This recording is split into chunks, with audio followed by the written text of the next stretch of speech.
Beside still waters,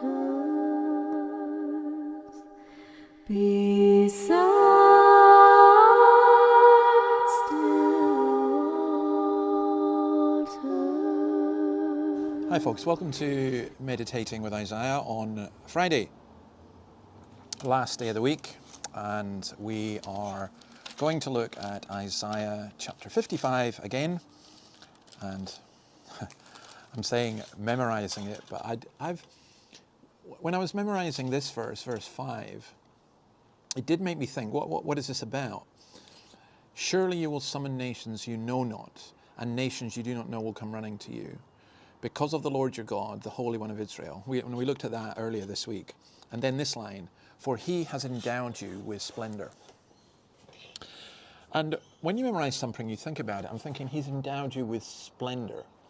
And the you here is Israel, it's God's people, it's the church. Apparently this is feminine.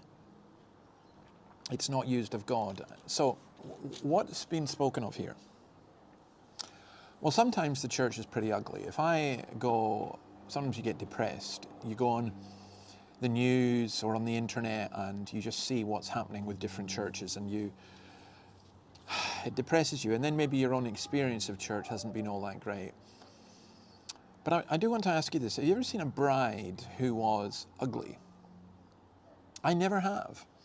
I mean, there are people who are just themselves extraordinarily beautiful, and you put them up in a wedding dress and they look great, as you would expect. But there are other people who you wouldn't put down as beauties, although beauty's in the eye of the beholder. And yet,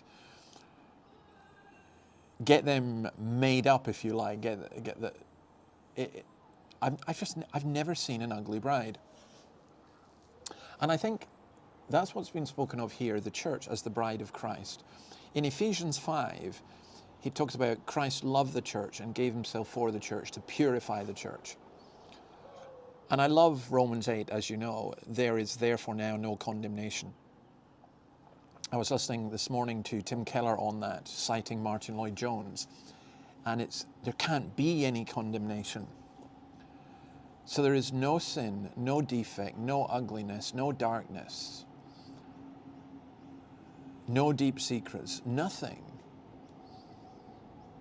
in us because of what Christ has done for us.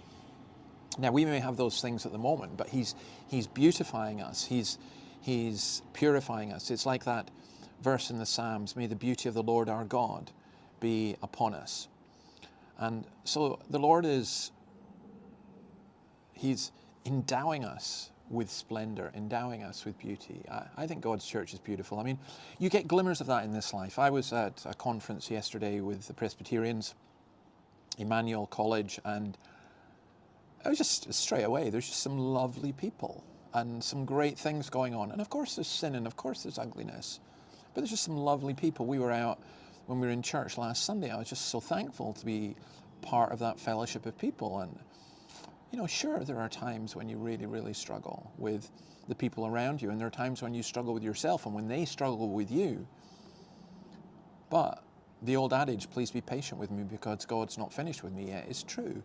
There's a beauty in the Church of Christ. He has endowed you with splendor. That's maybe a really good way to finish the week. So God bless you, and may you know the beauty of the Lord.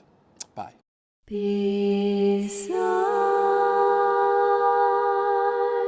still waters, beside still